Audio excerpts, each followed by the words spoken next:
First AI engineer, AI software hmm hmm hmm. Engineer. হ্যাঁ, বা আর নামটাও কিন্তু একদম অন্যরকম দিছে, ডেভিন।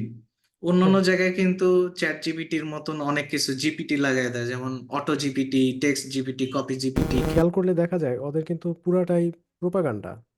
অটোমেটিকলি ওদের মার্কেট ভ্যালু আরো বেড়ে গেল। হ্যাঁ, তো হ্যাঁ, এইটাই আসলে আমার মনে হচ্ছে যে মেইন ওদের একটা ফোকাস ছিল। হ্যাঁ, তবে সফটওয়্যারের দিক থেকে আমি বলবো অবশ্যই এটা খুব ভালো। ড্রাইভার সিটে সবসময় একজন কাউকে রাইট। থাকা লাগবে আর কি। আর হেল্পার রাইট। হিসাবে এআই হেভি লিফটিংটা করলো। তো এইটাই কিন্তু আমার কাছে মনে হচ্ছে যে মানে একটা এক্সাইটিং একটা এরা সামনে আসতেছে। হুম, মানে হুম, মানুষ কিন্তু চাইলে আউট অফ নোওয়্যার একটা আইডিয়া কিন্তু নিয়ে আসতে পারে। একটা হুম। গাঁজাখড়ি মার্কাও একটা আইডিয়া নিয়ে আসতে পারে যেটা কোনো সেন্সই মেক করে না। কিন্তু এআই কিন্তু এটা পারবে না। কারণ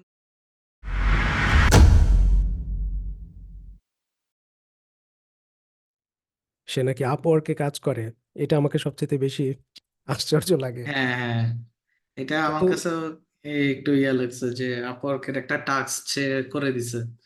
খুব ভালো। কিন্তু তারা এটা রিভিল করে নাই, মানে টাস্কটা কোন লেভেলের টাস্ক ছিল, কোন বা লেভেলে, হ্যাঁ। এবং তারা যে গিটহাবে যে প্রবলেম সলভ করতে পারে যে অ্যাকুরেসিতে, এখন সেটা কোন লেভেলের প্রবলেম, এই জিনিসগুলো কিন্তু হুম। তারা রিভিল করে নাই। এবং সবচেয়ে আশ্চর্যের বিষয় যেটা, যে তারা এত কিছু করলো, ভিডিও কোয়ালিটিটা কিন্তু একদম লো। কেমন যেন একটা ভিডিও নিয়ে আসলো, সাউন্ডের ঠিক নাই, ট্রানজিশন গুলা কেমন যেন। তো হুম। কিন্তু এমন তার একটা ভাইব তৈরি করলো যে সবখানে চ্যাট জিপিটি আসার পরে যেরকম একটা ব্যাপার। এবং আমি মানে ডেভিন লেখার পরে সার্চ দেওয়ার পরে দেখলাম যে বেশ কিছু দেশীয় সংবাদ মাধ্যম, ইন্ডিয়ান সংবাদ মাধ্যম, সবখানে ডেভিন ডেভিন ডেভিন, এরকম একটা অবস্থা। এবং ইউটিউবেও তো তোমার বেশ একটা আলোড়ন, যে এইবার মনে হয় আর সফটওয়্যার ইঞ্জিনিয়ারদের ভাত নাই, এরকম একটা অবস্থা। তবে একটা জিনিস খেয়াল করলে দেখা যায় ওদের কিন্তু পুরাটাই প্রোপাগান্ডা। এবং বর্তমানে তাদের মনে হয় 21 মিলিয়ন মতো নিজে ফান্ড রেইজ করলো, এটা ছাড়া আর কোনো কিছুই না। কারণ ডেভিন এমন কিছু করে নাই যেটা এর আগে ছিল না, মানে এখানে তো নতুন কোনো কিছু নাই। এবং তারা যেটা সিঙ্গেল প্রম্পট থেকে সে কাজ করবে সেটাও তো সঠিক না, কারণ ভিডিওতে তাদের ভিডিওটা যেভাবে দেখানো, তারা কিন্তু ভিডিওটা ফাস্ট ফরওয়ার্ড করে দেখায় এবং কন্টিনিউয়াস যে তাদের সাথে চ্যাটিং হয় ডেভিনের, এবং সলভ করে, চ্যাটিং করে সলভ করে। কিন্তু যেভাবে এটা নিয়ে চিন্তিত সবাই, যে এবার মনে হয় মানে নতুন একটা কিছু হলো, আমি কিন্তু এরকম কিছু দেখি না এখানে। হ্যাঁ, আমার কাছে এটা আসলে শুরুর দিকে একটু চমকের মতন মনে হয়েছে, সারপ্রাইজড হয়েছে, কিন্তু পরবর্তীতে যখন একটু ভালো মতন ঘাটাঘাটি করলাম বা দেখলাম, তখন আসলে বুঝলাম যে এটা মার্কেটিং হাইপ ছাড়া আর কিছুই না। কারণ সেটাই। আহ, তুমি যদি চিন্তা করে দেখো যে ওরা কিন্তু শুরুতেই যে টার্মটা নিয়ে আসছে সেটা হচ্ছে গিয়ে কি সফটওয়্যার ইঞ্জিনিয়ার। হ্যাঁ, বা আর নামটাও কিন্তু একদম অন্যরকম দিছে, ডেভিন। অন্যান্য হ্যাঁ, জায়গায় কিন্তু চ্যাট জিপিটির মতন অনেক কিছু জিপিটি লাগাই দেয়, যেমন auto GPT, text GPT, copy GPT. হ্যাঁ, বা হুম, মানে এমন একটা রোবোটিক্স টাইপের নাম যেটা শুনে মানুষ বুঝবে হ্যাঁ এটা এআই প্লাস হচ্ছে গিয়ে হুম, একটা জেনারেটিভ এআই, বা তেমন নতুন কিছু না, এটা একটা স্পেসিফিক একটা ফিচার হয়তো থাকতে পারে বা পারপাস থাকতে পারে। কিন্তু ওই জাস্ট লাইক যেমন অ্যাপেল, হ্যাঁ হ্যাঁ, ওরা আসলে অ্যাপেলের যে মার্কেটিং স্টাইলটা আমি মানে ওই স্টাইলটাও ফলো করছে। কারণ তুমি যদি দেখো অ্যাপেলের, ওরা কিন্তু যে স্টাইলটা ফলো করে সেটা হচ্ছে কি ওরা যখনই কোন একটা নতুন কিছু নিয়ে আসে ওটার একটা হুম, নাম দিয়ে দেয়। হ্যাঁ, অন্যান্য জায়গায় যেমন এই 4K, হ্যাঁ ফুল এইচডি হুম, ডিসপ্লে, ওইটাকে ওরা বানায় দেয় রেটিনা। হ্যাঁ, হ্যাঁ, তারপরে হ্যাঁ, কিবোর্ড, হ্যাঁ, নর্মাল কিবোর্ড, মেকানিক্যাল কিবোর্ড বা হ্যাঁ, স্মুথ কিবোর্ড, হ্যাঁ সেটারে হ্যাঁ, বানায় দেয় ম্যাজিক কিবোর্ড, ম্যাজিক মাউস, মানে এমন ভাবে হ্যাঁ, মার্কেটিংটা করে মানুষের মাথায় তখন কিন্তু এটা সেট হয়ে যায় যে ঠিক আছে, হ্যাঁ তাহলে এইটাই মনে হয় সবচেয়ে ভালো বা এইটাই মনে হয় সবচেয়ে বেস্ট টেকনোলজির দিক থেকে। তো হুম, এই জন্য আসলে আমার কাছে মনে হলো যে ওরা আসলে মূলত মার্কেটিং করার জন্যই এই ধরনের একটা অ্যাপ্রোচ ওরা তৈরি করছে। এবং দেখলো যে এই মার্কেটিং এর কারণে অনেকেই মানে যারা প্রথমত আমার কাছে আরেকটা জিনিস মনে হয়েছে যে যেহেতু বর্তমান পৃথিবীতে কিন্তু সফটওয়্যার ইঞ্জিনিয়ার বলো বা প্রোগ্রামার বলো অনেক কিন্তু বৃদ্ধি পাচ্ছে, হ্যাঁ। যার কারণে এই যে যে একটা কম্পিটিটর, হ্যাঁ, হুম হুম এআই, হুম এআই হুম। এর কম্পিউটার কম্পিটিটর হিসেবে সফটওয়্যার ইঞ্জিনিয়ার হিসেবে একটা নতুন আবির্ভাব হলো। তখন কিন্তু আমাদের মনেও কিন্তু একটা ঈর্ষা তৈরি হবে, আমরাও কিন্তু চিন্তা করবো আচ্ছা এর কে, দেখি তো একটু টেস্ট করে বা ইয়ে করে। হ্যাঁ হ্যাঁ হ্যাঁ। এইভাবেই কিন্তু মূলত ওদের মার্কেটিংটা শুরু হয়েছে। কারণ রাইট। এই যে কম্পিটিশনটা চলে আসলে, হ্যাঁ, অথবা মানে যে যে প্রফেশনে সে কিন্তু ওইটা নিয়ে বেশি চিন্তা করবে বা বেশি ঘাটাঘাটি করবে। তো হ্যাঁ। যখনই আমি সার্চ দিচ্ছি গুগলে, এই যে তুমি শোনার সাথে সাথে ডেভিন লিখে সার্চ দিলা, তাহলে কি হলো, ওদের একটা এসইও বা একটা সোশ্যাল মিডিয়া মার্কেটিং কিন্তু হয়ে গেল, বিশাল ডিজিটাল মার্কেটিং বিশাল হয়ে মার্কেটিং। গেল। হ্যাঁ। তাহলে এইভাবে করে তোমার মতন যারা অলরেডি 50,000 মানুষ বা 1 লাখ মানুষ বা কয়েক মিলিয়ন মানুষ যখন সার্চ দিল, অটোমেটিকলি ওদের মার্কেট ভ্যালু আরো বেড়ে গেল। হ্যাঁ, তো হ্যাঁ। এইটাই আসলে আমার মনে হচ্ছে যে মেইন ওদের একটা ফোকাস ছিল। হ্যাঁ, তবে সফটওয়্যারের দিক থেকে আমি বলবো অবশ্যই এটা খুব ভালো একটা বিষয় বা উদ্যোগ, কিন্তু মানে এখনো অনেক দূর মানে বাকি আছে মানুষকে বা হিউম্যানকে যদি, হিউম্যান সফটওয়্যার ইঞ্জিনিয়ারকে যদি আমরা রিপ্লেস করতে চাই। হ্যাঁ, কিন্তু আমি বলবো যে হ্যাঁ ঠিক আছে, যে লাইক সিম্পল কিছু কাজের জন্য বা লাইক রিপিটিটিভ ফ্রেশার কাজগুলোর যারা, জন্য। রিপিটিটিভ কাজ বা যারা ফ্রেশার যারা আসলে হুম তাদের যে একটা নলেজ অনেকটাই বেসিক, তো এরকম যে বিষয়গুলো কাজের জন্য, সেক্ষেত্রে এই ডেভিনটা খুবই কার্যকর একটা টুলস হতে পারে, এটাই আমার হুম। কাছে মনে হয়েছে। আর এই প্রোপাগান্ডাটা কিন্তু নতুন না, মানে বরাবরই এই হুম জিনিসটা হয়। যেমন এনভিডিআর সিইও কি করলো, ও আসার পরে বললো যে সফটওয়্যার ইঞ্জিনিয়ার থাকবেই না, সফটওয়্যার ইঞ্জিনিয়ারের বদলে এখন জিপিইউ কিনো, এবং ওদের স্টক প্রাইস হুম কিন্তু হু হু করে বাড়লো। এটাই ওর উদ্দেশ্য ছিল যে আমি আম, আমার স্টক প্রাইসটাকে বাড়াবো। হুম এবং এই যে একটা হাইপ তুলা হঠাৎ, যে এমন কিছু আমি করে ফেললাম যে মানে রাতারাতি একটা চেঞ্জ আসবে। অথচ জেকুইরি কিন্তু এখন পর্যন্ত ওয়েবসাইটে ব্যবহার হয় সবচেয়ে বেশি, কিন্তু এখনো জেকুইরি। জেকুইরি এখন হুম পর্যন্ত রিপ্লেস হলো না, অ্যাঙ্গুলার গেল, রিয়াক্ট গেল, ভিউ আসলো, এসবেল্ট গেল, তারপরে এখন কিন্তু এইচটিএমএক্স আস্তে আস্তে অনেক মাথাচাড়া দিয়ে উঠলো, তারপরেও জেকুইরি সবচেয়ে বেশি এখনো। আর রাতারাতি কি হবে, সফটওয়্যার ইঞ্জিনিয়ার যাদের ডেটা নিয়ে ডেটাকে ট্রেন করানো হয় তারাই থাকবে না। তো এই হুম ধরনের হাইপ গুলা কিন্তু তুলাই হয় আসলে ওই স্টক প্রাইস বাড়ানোর জন্য, ফান্ড রেজ করার জন্য। তো কেউ যদি এটা নিয়ে চিন্তিত হয় যে আসলে এটা জব আস্তে আস্তে মানে জব সিকিউরিটি যেটা, সেটা আস্তে আস্তে আর থাকবে না কিনা, তো এটা একটা আসলে ভুল চিন্তা ভাবনা হবে অন্তত এই মুহূর্তে। আজকে থেকে 10 বছর পরে, 20 বছর পরে কি হবে সেটা একটা অন্য ব্যাপার, কিন্তু এখন তবে আসলে এই ধরনের ভাবার কিছু নাই। হ্যাঁ, তবে আমার কাছে মনে হয় যে মানে এই ধরনের কিছু এআই টুলস বা যাদের মনে একটু শঙ্কা তৈরি করছে, যারা অলরেডি হয়তো অনেকে আছে যে সফটওয়্যার নিয়ে কাজ করবে বা ইঞ্জিনিয়ার হবে বা প্রোগ্রামিং লাইনে আসবে, এরকম চিন্তা ভাবনা করছে, অনেকে কিন্তু এই বিষয়গুলো দেখলে পিছিয়ে যাবে, মনে করবে যে অনেক না এই ডিমোটিভেট ক্যারিয়ারটা হবে, হয়তো হ্যাঁ। ডিমোটিভেট হবে। যার কারণে হ্যাঁ। আমাদের এক্ষেত্রে আবার একটা সুবিধা, সেটা হচ্ছে কি আমাদের আবার ভ্যালুটা তখন বেড়ে যাবে যখন মানে ম্যান পাওয়ার যখন কমে আসবে, তখন কিন্তু মানে ওই পজিশন গুলোর ভ্যালু কিন্তু অটোমেটিকলি বেড়ে যাবে। তো এটা আমাদের জন্য একটা মানে সুখের খবরও বলা যায়। আবার হচ্ছে গিয়ে এটাও ঠিক যে যদি আমরাও আসলে, আমরা হয়তো গত গত যে আলোচনাটা করেছিলাম, তখন হয়তো এই বিষয়টা নিয়ে আলোচনা করেছিলাম যে যদি আমরা টেকনোলজির সাথে আপ টু ডেট না থাকতে পারি, তখন আমরাও হ্যাঁ। কিন্তু হুমকির সম্মুখীন হব। কিন্তু যদি আপ টু ডেট থাকি, তাহলে আমরাই কিন্তু এদের সাথে আমরা তাল মিলিয়ে চলতে পারবো, এবং আমাদের যে সেক্টর গুলো আছে, পজিশন গুলো আছে, সেগুলো আমরা ডমিনেট করতে পারবো। তো এইটাই কিন্তু আমার কাছে মনে হচ্ছে যে মানে একটা এক্সাইটিং একটা এরা সামনে আসতেছে। হুম। তো ডেভিন বলি, চ্যাট জিপিটি বলি, লামা, এলন মাস্ক তো হুম এই তো রিসেন্ট তার ইয়াটাকে ওপেন সোর্স করলো। তো তাদের মধ্যে এক ধরনের কিন্তু কোল্ড ওয়ার যেটা, এটা চলবে, এবং যে যার মতো প্রোপাগান্ডা চালাবে। গুগল কি করলো, জেমিনাই নিয়ে আসলো, আসার পরে নিজেরা নিজেদের যেই ডেটা দিয়ে ট্রেন করানো সেই রিলেটেড ভিডিও তৈরি করার পরে এমন একটা হাইপ তুললো যে ভাই জেমিনাই সব এখন। হুম কিন্তু অথচ এই পর্যন্ত আর তাদের কোনো কার্যকলাপ নাই, শুধুমাত্র জানান দিল যে হ্যাঁ ভাই আমরা মার্কেটে আছি। হুম। কিন্তু জেমিনাইয়ের আর কিন্তু কোনো ইয়া নাই। তো ওইটাই এই কিন্তু এনাফ, ওই ওই হাইপটাই কিন্তু ওদেরকে মানে উপরে উঠে নিয়ে গেছে, হুম অলরেডি হুম কিন্তু পরিস্থিতি লাভ করে ফেলছে।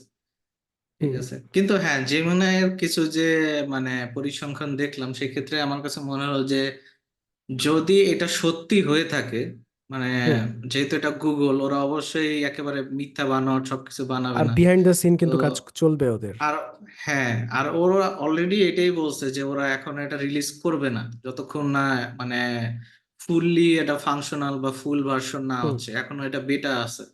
তো যেহেতু হুম ওরা নিজেরাই স্বীকার করছে যে ওরা এখন এটা মানে অনগোয়িং একটা প্রজেক্ট, তো আমি হুম বলবো যে যখন এটা ফিনিশ হবে এবং সত্যি যদি ওদের এই পরিসংখ্যান যেগুলো দেখাইছে স্ট্যাটিস্টিক্স, এগুলো যদি ঠিক থাকে, তাহলে আমি বলবো যে এটা অন্যতম একটা মানে গ্রেট একটা ব্যাপার হবে এআই এর জগতে।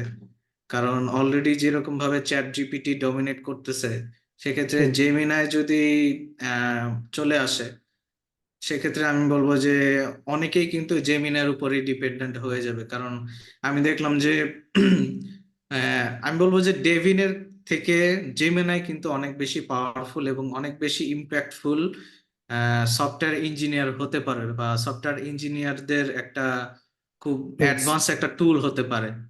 হুম হ্যাঁ, সেক্ষেত্রে আমি বলবো যে জেমিনাই কিন্তু তোমার দেখলাম যে 93% মিড লেভেল প্রোগ্রামারদের কিন্তু সে টপকায় যেতে পারছে, এরকম নাকি একটা এক্সাম করা হয়েছিল। তো সেক্ষেত্রে আমি বলবো যে অবশ্যই এটা খুব ভালো একটা বিষয়, এবং যদি তাই হয় তাহলে ভবিষ্যতে আমাদের জন্য এটা অনেক বড় একটা চ্যালেঞ্জ হয়ে যাবে। হুম এবং আহ, আসলে তখন প্রত্যেকটা এই ধরনের জব সেক্টর গুলো আসলে বিষয়টা এমন হয়ে যাবে যে হয় আমাকে আরো বেশি আপডেট হতে হবে, বা আরো বেশি প্রবলেম সলভিং এর ক্ষেত্রে আরো বেশি আমাকে স্কিল বাড়াতে হবে, স্কিল ডেভেলপ করতে হবে। আর না হলে আমি কিন্তু এআই দ্বারা খুব তাড়াতাড়ি রিপ্লেসড হয়ে যেতেই পারি।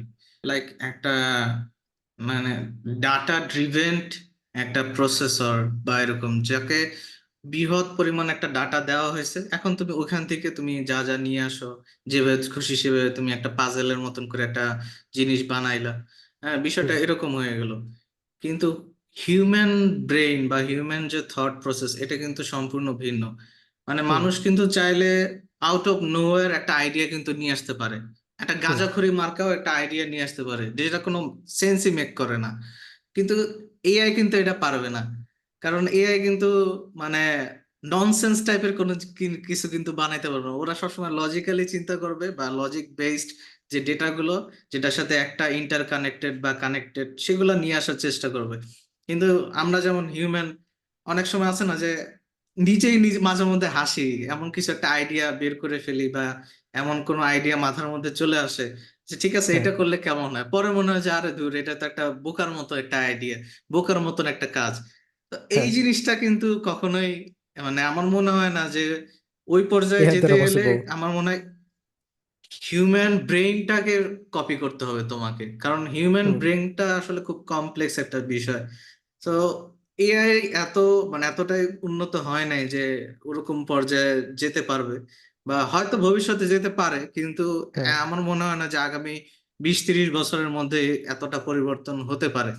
হ্যাঁ, কিন্তু আমি বলবো যে অবশ্যই যেমন আহ আমি যদি বলি যে এইভাবে যদি মানে অ্যাজ এ প্রোগ্রামার বা প্রোগ্রামিং বিষয়ে যতটুকু আমার এই কয়েক বছরের নলেজ আছে, এই বিষয়ে যদি আমি চিন্তা করে বলি যে আমরা আছে না যে কিছু কিছু প্রোগ্রামিং এর কাজ করি খুব রিপিটেটিভ, বা দেখা যায় যে খুব মানে খুব বেশি ক্রিয়েটিভ মানে চিন্তার দরকার হয় ক্রিয়েটিভিটি না, যেখানে কিন্তু নাই।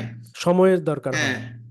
লাইক মনে করো যে একটা ফ্রন্ট এন্ড আমি যদি তৈরি করতে যাই, বা একটা অ্যাপ্লিকেশন, সেক্ষেত্রে আমার ব্যাক এন্ড লাগবে, ব্যাক এন্ডের সাথে ডাটাবেস লাগবে, একটা ড্যাশবোর্ড দরকার, সেই ড্যাশবোর্ডের সাথে ফ্রন্ট এন্ডের ইন্টার কানেকশন, এপিআই। এই যে হুম যে একটা মানে খুব সার্কেলিং একটা প্রসেস। হ্যাঁ, একটা করার পরে আরেকটা তৈরি করতে হবে, তো বিষয়গুলো কিন্তু অনেকটাই একটু বোরিং টাইপের মনে হবে, বা যারা হুম। নতুন কাজ করতেছে তাদের কাছে কিন্তু মনোটোনাস লাগবে যে না, এই জিনিসগুলো আহ, মানে খুব বোরিং লাগতেছে বা এরকম। আহ, যারা প্রোগ্রামার, যারা খুব প্যাশনেট, তাদের কাছে হয়তো বোরিং লাগবে না, কিন্তু মেইনলি আসলে কিন্তু বিষয়টা একই, একই জিনিস কিন্তু আমরা ঘুরাই ফিরাই করতেছি। হ্যাঁ, প্রতিদিনের মনে করো যে এক একটা নতুন নতুন ফিচার যদি আমরা অ্যাড করতে যাই, তখন একই বিষয় কিন্তু ঘুরে ফিরে আসতেছে। হ্যাঁ, যখন একটা নেম ফিল্ড অ্যাড করতে যাই, ডেটাবেজে অ্যাড করলাম, আবার ফর্মে অ্যাড করলাম, এপিআই তে অ্যাড করলাম, মানে এইভাবে সেম কুয়েরিতে অ্যাড করলাম, মডেলে অ্যাড করলাম, সেম জিনিসগুলো কিন্তু ঘুরে ফিরে আসতেছে। তা আমি বলবো যে হয়তো বা ভবিষ্যতে প্রোগ্রামারদের জন্য এরকম একটা অবস্থা তৈরি হয়ে যাবে যে তখন এই যে যে মনোটোনাস যে কাজগুলো করতে হয় সেগুলো, সেই কাজগুলো এআই দ্বারা খুব তাড়াতাড়ি রিপ্লেসড হয়ে যেতে পারে, এবং হয়তো হবেও। হ্যাঁ, এটা খুব বেশি দেরি নাই। ঠিক যেমনটা আমরা আছে না যে, যেমন আমরা আগে যে জাভাস্ক্রিপ্টের কাজগুলো করতাম, অনেক সময় খুব অনেক বেশি ভ্যানিলা জাভাস্ক্রিপ্ট ইউজ করা লাগতো। এখন কিন্তু এই রিয়্যাক্ট বা নেক্সট জেএস বা অন্যান্য ইয়েগুলো আসার পরে আমাদের কিন্তু খুব শর্টে কয়েকটা ফাংশন বা কয়েকটা প্যাকেজ ইউজ করে কিন্তু আমরা ওই কাজগুলো করে ফেলতেছি, যেখানে আমাদের আগে মানে 10 বছর আগে মানে কয়েক কয়েকশো লাইন কোড করা লাগতো। তো এই জন্য আমি বলবো যে হয়তো আরো আস্তে আস্তে এই অটোমেশন প্রসেসটা আসবে, যার কারণে তোমার মানে মনোটোনাস কাজগুলো, রিপিটিটিভ কাজগুলো এআই দ্বারা রিপ্লেস হয়ে যাবে। কিন্তু আইডিয়া, এই যে যে তুমি যেটা বললা যে ক্রিয়েটিভিটি, আইডিয়া এবং হিউম্যান যে একটা পার্সপেক্টিভ, হুম।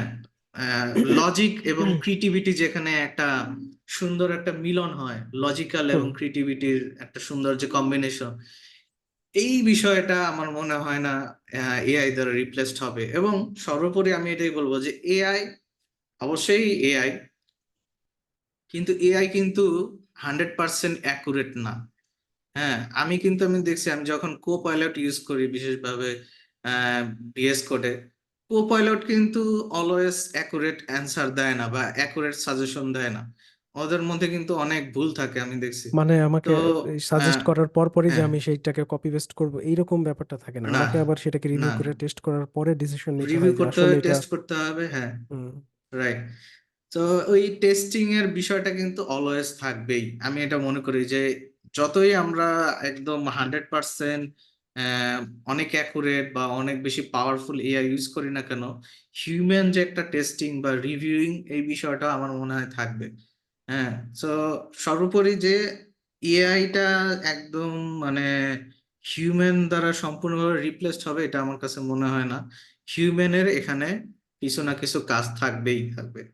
হ্যাঁ, এবং অবশ্যই হয়তোবা এরকম হতে পারে ভবিষ্যতে যে এআই মানে একটা প্রজেক্ট যদি হয়, হয়তোবা 90 থেকে 95% কোড এআই করবে, বাকি 5% কোড হয়তো হিউম্যান দ্বারা হবে, বা হিউম্যান মানে হয়তো এখানে নতুন কিছু অ্যাড করতে ড্রাইভার পারে।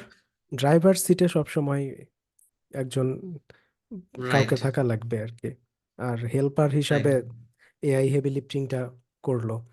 তো আমাদের এই যে আলোচনা শোনার পরেও এখনো যদি কারো মনে হয় যে না, আসলে এই শঙ্কিত হওয়ার এখানে কিছু আছে, তো সেটা বলবো যে লার্নিং এর যদি ত্রুটি থাকে, নিজেকে অ্যাডাপ্ট করার যদি ত্রুটিপূর্ণ হয়, সেই ক্ষেত্রে এখানে প্রবলেম। তাছাড়া আসলে শঙ্কিত হওয়ার মতো এখনো কিছু নাই। আর কারো কোনো যদি ভিন্ন মত থাকে তো সেটা সে কমেন্টে জানাতে পারে যে সে হয়তো ভিন্নভাবে এটাকে ভাবে। অবশ্যই।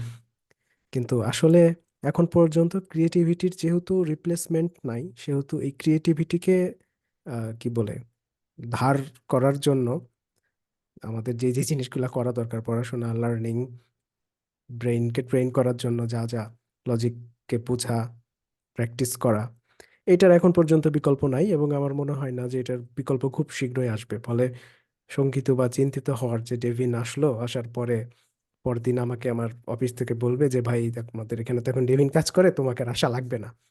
তো হুম, এইরকমটা এরকমটা হওয়ার আসলে কোনো সুযোগ নাই। আর এই হাইপ গুলা থাকবে, আজকে এ বলবে, হুম, কালকে ও বলবে, 2 দিন পরে হয়তো বেলন মাস্ক একটা নিয়ে আসার পরে বলবে যে এই দেখো এখন এই সব কিছু করবে। কিন্তু যে কুইরি যেরকম এখন পর্যন্ত রিপ্লেস হয় নাই, তো প্রোগ্রামাররা তো হুম। হবেই না। কারণ এই ড্রাইভার সিটটা তো আসলে খালি রাখার পরে শুধু এআই দিয়া আমার মনে হয় না যে এই জার্নিটা কন্টিনিউ হতে থাকবে।